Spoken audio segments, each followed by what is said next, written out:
Gravar. Muito bem, meus irmãos, vou convidar a igreja a abrir sua Bíblia em Mateus 25, Evangelho de Mateus, capítulo 25.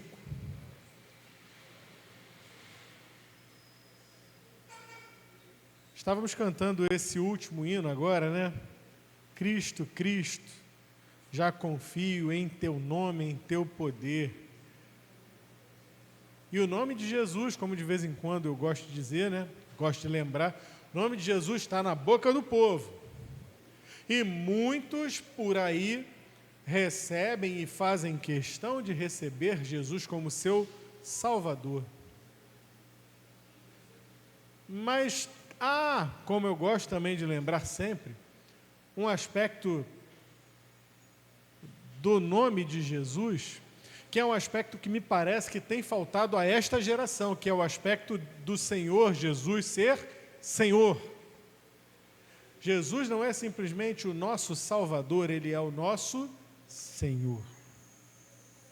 Ele dá as ordens, Ele dá as diretrizes, Ele determina como as coisas funcionam na sua igreja, e Ele mesmo determina aquilo que foi determinado pelo Pai dele, o Senhor nosso Deus. O senhorio de Cristo nos permite ter Deus, que é o Pai dele, como nosso Pai. Não é isso que está escrito lá no Evangelho de João, no capítulo 1, mas a todos quantos o receberam, deu-lhes o poder de serem feitos filhos de Deus. Mas também aprendemos no Novo Testamento que, como filhos, lá em 1 João, se não me engano, que como filhos também estamos sujeitos à disciplina. E não há um bom pai sobre a face da terra que não discipline o seu filho. Não há uma boa mãe sobre a face da terra que não discipline, que não dê aquele aperto de vez em quando no filho. Por quê? Porque é natural, as crianças cometem erros e às vezes elas insistem nos erros, e o que nós precisamos fazer? Trazê-los para o caminho certo para que não errem. E é tão bom quando a criança erra uma vez, a gente alerta e ela diz, tá bom, já não faço mais, e não faz. Mas isso não é a prática. O normal é ela errar de novo, mas eu já não falei para você não fazer isso? Já não te disse quantas vezes eu já te falei que isso é errado? E o que é que nós fazemos então? Disciplinamos, orientamos e muitas vezes somos obrigados a repetir. Não é assim que funciona?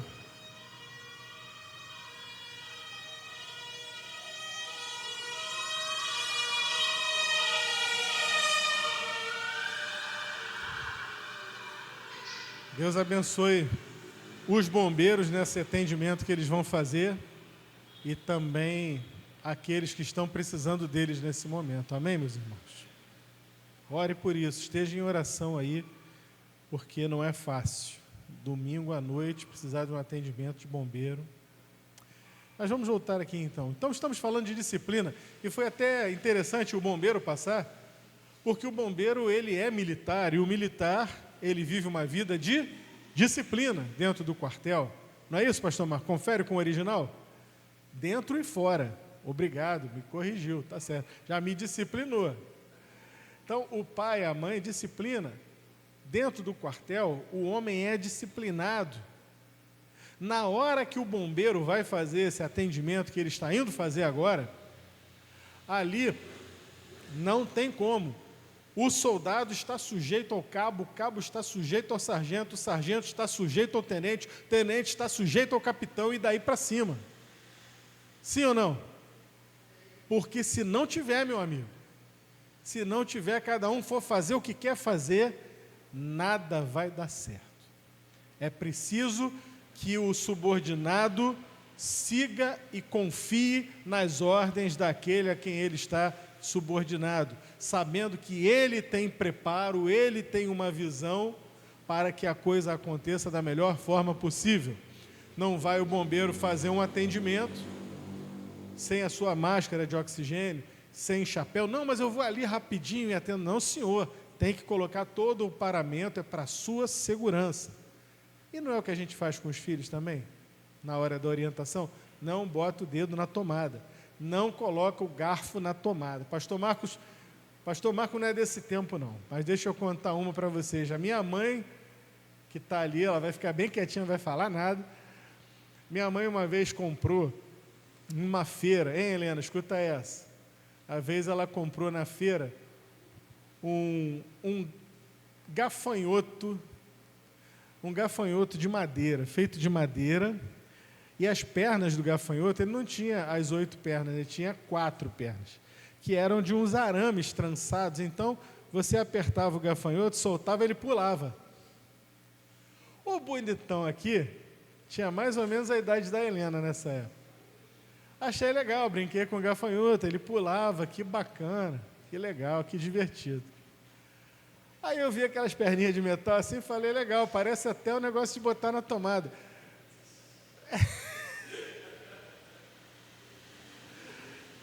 Você já entendeu, né? De repente, minha mãe estava lá na cozinha, só escuta assim. Que foi isso aí? Eu lá esbaforido, branco, cabelo em pé, o gafanhoto caído no chão, as 2 pernas derreteram, o chão era de taco, queimou o taco assim, rapaz. Minha mãe, o que foi isso aí? Eu botei o gafanhoto para pular, ele pulou, caiu.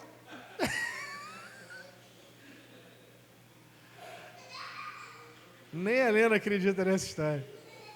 Tu acreditava, Helena, se fosse com você? Tem que ter muita pontaria, não é verdade? Então, obviamente que rolou aquela disciplina, né? Da mãe que estava tranquila, trabalhando, fazendo as coisinhas dela lá para dentro. Chega no quarto, dá de cara com aquela cena. Rolou aquela disciplina bonita, que vocês sabem, né? Aquela havaiana, legal, chinelinho da época, então. Nós vivemos uma geração que vê Deus como nosso Pai, e tem muita gente aí, não quero nem comentar muito sobre isso, mas vamos lá, eu só vou citar o que eles fazem, você julgue o que você acha. A pessoa está na igreja, ora aí, meu irmão, papai querido, meu paizinho, papaizinho, pai querido, não sei o quê. É assim. Jesus ensinou, o Senhor Jesus nos ensinou a chamar Deus de nosso Pai, Pai nosso que está no céu, sim. Mas as pessoas já começam a botar um emocionalismo, um negócio. Mas essas mesmas pessoas enfocam muito a presença e a pessoa de Deus como Pai, e não como Senhor. A presença de Jesus como Salvador e não como Senhor, pois bem, Ele mesmo vai nos ensinar. Porque aqui no capítulo 24, o capítulo 25, que é o que a gente vai estudar, desde o capítulo 24, ele está preparando os seus ouvintes para a volta dele, ao sermão profético, no capítulo 24. E ele vai falar dos princípios das dores. Haverá guerras, rumores de guerras, nação se levantará contra a nação, haverá terremotos e tal, e coisa. E toda vez que acontece guerra, rumor de guerra, fofoca de guerra, conversinha de desentendimento, sempre tem um que vai para a internet. Meu irmão, você está ligado na volta de Jesus. É assim ou não é? Bate uma ventania igual que bateu essa semana aí, meu irmão. O cara já está vendo Jesus descendo sobre as nuvens do céu, com poder e grande glória. Porque, olha, o vento derrubou isso, virou aquilo. E aí eu me pergunto, e quando eu me pergunto mesmo, é para mim mesmo, porque precisa ser para mim também. Tá, digamos que essa turma que está tão preocupada em saber o dia, a hora, o local exato que Jesus vai aparecer, será que eles estão preparados ou será que eles só estão querendo causar? Porque ele está avisando aqui, grande tribulação, vinda dele, Aí ele começa com parábolas. A partir do capítulo 24, versículo 45, ele conta a parábola de 2 servos. E aí ele entra, então, no capítulo 25, o sermão profético, a parábola das 10 virgens, e depois a vida eterna, o castigo eterno, e por aí vai. A grande questão não é saber se Jesus virá, porque ele virá, ele prometeu. A questão não é saber quando Jesus virá, com certeza cartesiana. A grande questão é saber se Jesus vier hoje, eu estou preparado? Estou de fato preparado? É sobre isso que nós vamos conversar. Mateus 25, a partir do verso 1, estou na revista corrigida. Vamos ler até o versículo 13. Então o reino dos céus será semelhante a 10 virgens que, tomando suas lâmpadas, saíram ao encontro do esposo. Deixa eu posicionar o que está sendo falado, o que significa isso aqui. Porque o casamento lá em Israel, há 2000 anos atrás, era um negócio, era um festão. Era uma festa que durava vários dias. E havia mais ou menos uma previsão. Parte do barato da festa era ter aquela expectativa de quando é que o noivo vai chegar. Então ficava a noiva com as suas amigas, as suas damas de honra, e elas ficavam juntas aguardando o noivo. Essa posição de ser alguém que estaria ali ao entorno da noiva nesse momento, era uma posição de muita amizade, de muita honra para quem recebia. É como hoje, você vai convidar a sua melhor amiga, né, moça? Você que vai casar, você vai convidar a sua melhor amiga para ser a sua madrinha. O rapaz também vai convidar os melhores amigos para serem os seus padrinhos, as suas madrinhas também. Era isso. E poderia ser que a coisa acontecesse no horário da noite. Geralmente até era no horário da noite.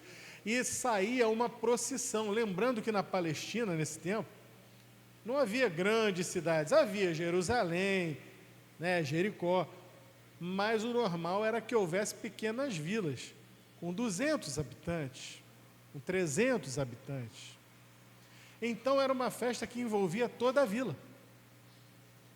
E o cortejo que se seguia dali, ele só começaria quando chegasse o noivo. Quando as famílias tivessem organizado tudo, questão de dote, celebração, tivesse tudo organizado, então o noivo devidamente paramentado, devidamente arrumado, também com os seus amigos, eles iriam até o encontro da noiva. A noiva deveria estar esperando. No casamento de hoje em dia tudo se inverte, né? Primeiro entra todo mundo, entram os padrinhos, entram os pais, entram os padrinhos, e aí entra então o noivo, e depois do noivo fica o noivo esperando, e a noiva entra. Essa é a nossa realidade. Nesse tempo antigo era o contrário, o noivo é que era aguardado. E não era aquela coisa de atrasar 1 hora, igual que as noivas atrasam hoje, não. É um atraso que às vezes era mais longo. Na parábola que ele está contando aqui, o atraso vai ser grande, o noivo vai demorar. Então, sendo num momento noturno, o que era necessário? Que as amigas da noiva tivessem as suas lâmpadas preparadas para estar acesas, até que chegassem ao local da celebração. É isso que ele está contando. Então havia 10 amigas da noiva, 10 virgens. Verso 2: 5 delas eram prudentes e 5 loucas. As loucas, tomando as suas lâmpadas, não levaram azeite consigo, mas as prudentes levaram azeite em suas vasilhas com as suas lâmpadas. E tardando o esposo, tosquenejar. Sabe o que é tosquenejar?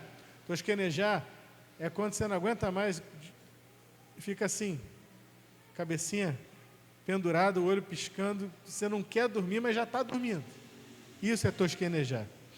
tosquenejaram todas e adormeceram. Prestou atenção? Quem adormeceu? As virgens loucas ou as sábias, as prudentes? Todas, igreja boa. Dormiu todo mundo. Dormiram as prudentes e as imprudentes. Mas à meia-noite, ouviu-se um clamor: aí vem o esposo, saí-lhe ao encontro. Então, novamente todas aquelas virgens se levantaram e prepararam as suas lâmpadas, e as loucas disseram às prudentes: dai-nos do vosso azeite, porque as nossas lâmpadas se apagam. Já estava acabando o óleo que elas tinham deixado, era pouco. Tinha um restinho de óleo que daria para iluminar um pouquinho, mas não daria para fazer todo o procedimento, né? todo aquele momento que era necessário. Mas as prudentes responderam, dizendo: não seja caso que nos falte a nós e a vós, ide antes aos que o vendem e comprai-o para vós. Preste atenção nesse versículo que nós acabamos de ler. Meia-noite, não tinha AM/PM, não tinha posto Ipiranga com loja AM/PM 24 horas nessa época. Não tinha supermercado 24 horas nessa época. Meia-noite, num contexto de 2000 anos atrás em Israel, como é que você iria conseguir azeite? A não ser que você fosse aparentado de um produtor de azeite ou fosse na casa de algum parente e conseguisse. Mas olha a parábola. A parábola diz que elas deveriam ir aos que vendem e comprar.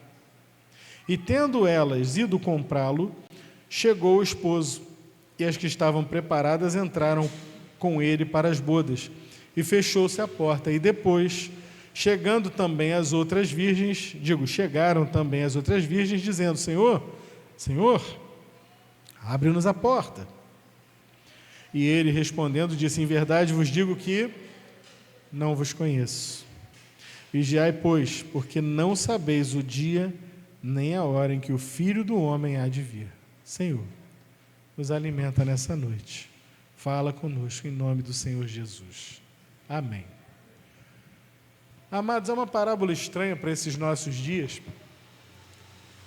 mas eu já dei as explicações devidas aqui com relação à cultura da época e o tempo. Acho que o mais importante é nós percebermos sobre o que é a parábola, qual é o assunto, qual é o mote da parábola. É esse que eu comecei a falar antes de ler a parábola, é estar preparado. Estamos preparados para a volta de Cristo? Aquelas moças, havia 10, e o Senhor Jesus, ele inteligentemente, ele usa o recurso narrativo, e no recurso narrativo que ele usa, ele coloca assim, 10, um número redondo, 10 virgens. Ele poderia ter dividido, poderia ter dito que havia 9 virgens prudentes e uma imprudente, não podia ter dito? Ou 8 contra 2, ou 7 contra 3, até 6 contra 4. Mas ele usou do argumento, usou o número redondo e dividiu ao meio. 5 eram prudentes, 5 eram loucas e imprudentes, descomprometidas. Porque se o Senhor Jesus usa de um número menor, digamos, 8 prudentes contra 2 imprudentes, talvez a gente fizesse uma leitura, olha, então a maioria era prudente, eu estou provavelmente no grupo prudente. O grupo imprudente, o grupo das virgens loucas é um grupo minoritário, eu não estou nesse grupo, talvez a gente fizesse essa imaginação, mas não. Ele divide ao meio. Ele coloca bem claramente. Quem são essas virgens loucas? Digo, as 10 virgens. Elas estão todas esperando pelo noivo, sim ou não? Tanto as que tinham azeite sobrando, como as que não tinham azeite sobrando. Todas estavam esperando pelo noivo. Todas elas haviam recebido um aviso: o noivo virá. Fiquem de sobreaviso, fiquem alertas, porque o noivo está vindo. Não era segredo, as 10 sabiam que ele estava vindo. Só que uma parte delas tomou as devidas providências e foi prudente. Outra parte delas contou com a própria sorte. Quem sabe o noivo não chega num horário matutino? Quem sabe a nossa lâmpada não vai precisar estar cheia? Qualquer coisa, eu arrumo lá um pouco mais de azeite. Tem gente fazendo isso na igreja hoje? Será? Tem. Tem gente que acha assim: eu nasci e me criei na igreja. Sei tudo o que precisa saber sobre Jesus, conheço todas as histórias da Bíblia, está tranquilo. Eu não oro, mas a minha avó ora por mim, o meu avô ora por mim, meu pai é o pastor da igreja, então eu não preciso saber tudo. Qualquer coisa eu recorro a meu pai, recorro a meu avô, recorro a minha avó, recorro ao meu irmão que é convertido, que é aquele crente mesmo, cheio do azeite, da unção. Eu não preciso ser igual a ele. Na verdade, esse até costuma criticar. Ele vai criticar o outro. Quando tem 2 irmãos, que um está ali, cheio da unção de Deus, e o outro vai à igreja, empurra com a barriga, costuma até criticar, não é assim? Olha, irmão, eu não sei, meu irmão é demais para mim, não pode ser tanto assim. Eu vivo uma vida normal. Mas o Senhor está vindo. O Senhor está vindo, e quando Ele vier, não vai ter filho de pastor, não. Vai ter quem tem azeite. Quando o Senhor vier, você não vai querer dar carteirada. Eu sou filho do pastor. Aqui, ó, minha carteirinha de filho de pastor. Tá, meu filho, mas eu não vim procurar carteirinha, eu vim procurar azeite. Cadê o azeite? Cadê o seu preparo? Porque o preparo, o azeite é individual. Não adianta querer botar a culpa no outro, não adianta querer utilizar o azeite do outro. Olha a colocação que elas fizeram: olha, vocês vão e procurem azeite com quem pode fornecer azeite. Se nós fornecermos o nosso azeite, vai faltar para vocês e vai faltar para nós. Aí não tem casamento para ninguém. Os irmãos estão entendendo? No reino de Deus, e a parábola começa dizendo exatamente nesses termos: então o reino dos céus será semelhante às 10 virgens. No dia que o Senhor vier, que a porta se fechar, porque a parábola termina com a porta se fechando, só vai entrar quem tiver preparo. Não vai entrar quem tiver lâmpada. Olha aqui, Senhor, eu tenho a lâmpada. A lâmpada apagada serve para entrar? Não serve. Olha aqui, Senhor, eu tenho aqui a minha lâmpada. Não, mas ela está aqui, eu trouxe. Eu não deixei a lâmpada em momento algum, mas em momento algum também você se preocupou em encher a sua lâmpada com óleo, em deixar a luz brilhar, em acender a lâmpada. E o Senhor Jesus, quando Ele conta uma outra parábola, Ele vai dizer: vocês são a luz do mundo. Não se esconde uma lâmpada debaixo do alqueire, mas coloca no velador, assim brilha a vossa luz. Será que nós estamos escondendo a nossa luz, relegando a luz de Deus ao segundo plano? Será que nós estamos economizando óleo? Tem uma outra coisa, um outro aspecto muito triste nisso também. Gente que no passado já teve uma fé brilhante, fulgurante, uma chama que brilhava, que queimava até o céu, que hoje não quer mais nada com a hora do Brasil. Tem gente que hoje diz assim: já trabalhei muito na igreja, já servi muito na igreja. Não, agora não, agora deixe que outros façam. Me desculpa a sinceridade, mas é por decurso de tempo? Você já alcançou estabilidade? É emprego público isso? Não, agora já alcancei estabilidade, agora é só empurrar com a barriga.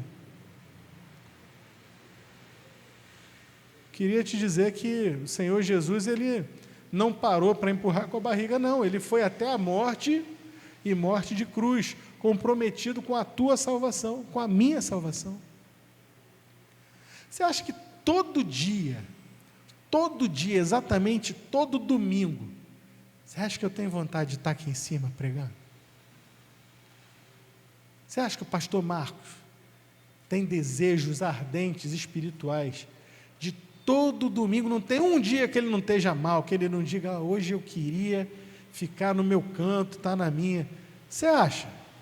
Você acha que ministros de música, pastores, líderes, diáconos, e quem carrega o piano na igreja não cansa?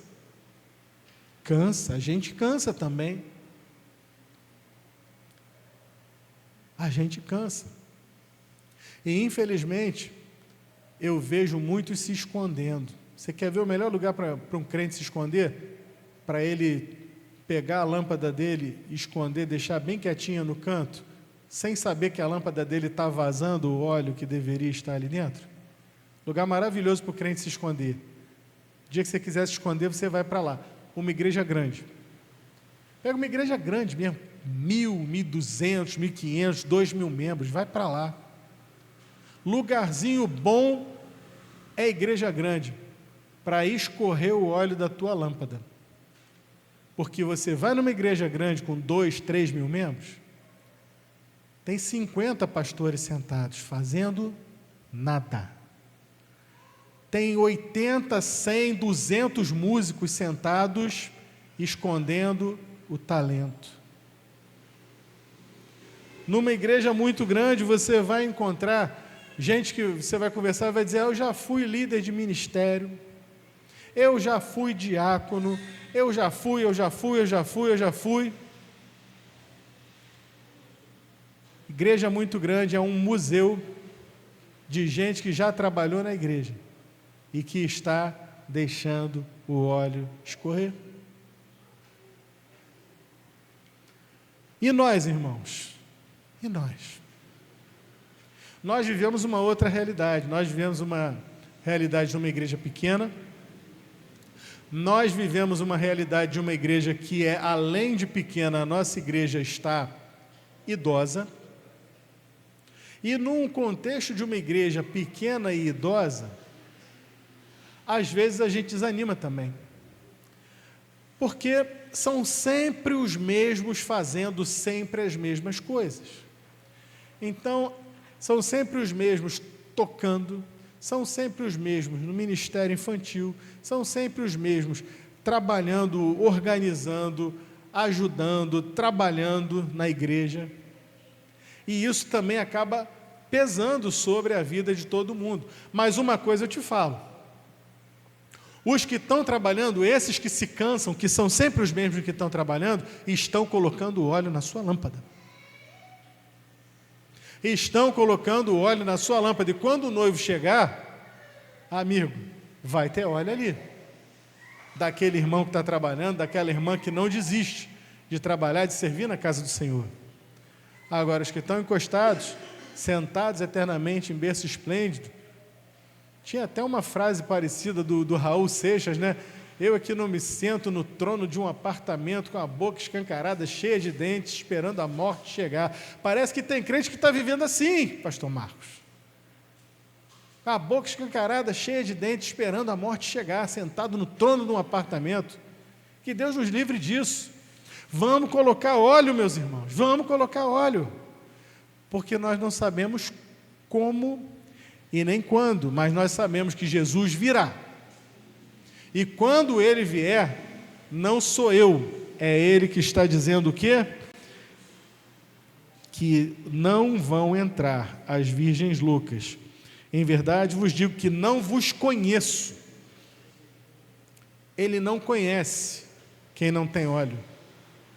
Ele não vai deixar entrar por quem Ele não conhece. Coloque hoje óleo na sua lâmpada.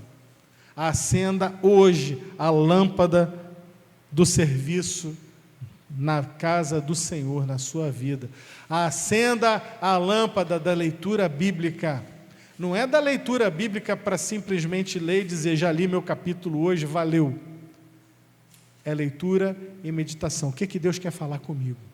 O que é que Deus está falando aqui? Senhor, ora, fala comigo. Você sabia, Paloma, que a Bíblia é o único livro que quando você lê, o autor está falando, está com você? O autor, que é o Senhor, Ele está conosco ali. Então nós devemos esperar que Ele fale conosco quando nós lemos a Bíblia. E algumas vezes você vai ler a Bíblia e você vai ter uma experiência interessante, que você vai passar por um versículo, por um texto, e você vai lembrar de um louvor, e aquilo vai tocar o teu coração, você vai se pegar cantando. Você vai lá no Salmo 96, cantai ao Senhor um cântico novo, e você vai se pegar cantando, cantai ao Senhor um cântico novo. Que coisa linda isso, que coisa maravilhosa. Você vai pegar um outro texto e vai ler lá, aclame ao Senhor toda a terra e cantemos, você vai cantar isso também. Que rujam os mares ao som do nome do Senhor. Vai ler um outro salmo e vai dizer, levantai, ó, portas as vossas cabeças, levantai-vos, ó portais eternos, para que entre o Rei da Glória, e você vai dizer que hino lindo, e vai cantar, e vai sair uma expressão de louvor. Tudo isso é óleo que a gente vai colocando enquanto espera pelo Senhor. Se você espera pelo Senhor e você não coloca óleo, você só está arrumando encrenca para si mesmo. Mas se você lê a palavra, se a palavra te leva ao louvor, se a palavra te leva ao autoconhecimento e reconhecimento do seu pecado, ela também, por um lado, ela nos diminui, porque ela nos mostra como nós somos pecadores. Por outro lado, ela nos eleva, porque nos mostra quão pequenos e pecadores nós somos. Bota a gente no microscópio e a gente fica com vergonha. Por outro lado, ela nos pega lá do fundo do poço, da boca do inferno, e nos coloca diante do Deus eterno, que nos ama. Deus ama você. Deus me ama. Nós somos pecadores, indignos e injustos, somos, mas Deus nos ama. É preciso que a gente entenda essa dinâmica, que nós, por natureza, somos as virgens loucas, a quem Ele nem deveria conhecer, mas que por Jesus, nós somos chamados para sermos prudentes, para enchermos a nossa vasilha de óleo e podermos então entrar com Ele naquele grande e maravilhoso dia. Que Deus nos abençoe, meus irmãos. Senhor, complementa essa palavra que só a Ti pertence. Complementa no meu coração, complementa no coração, na alma, na vida de cada um de nós. Em nome do Senhor Jesus. Amém.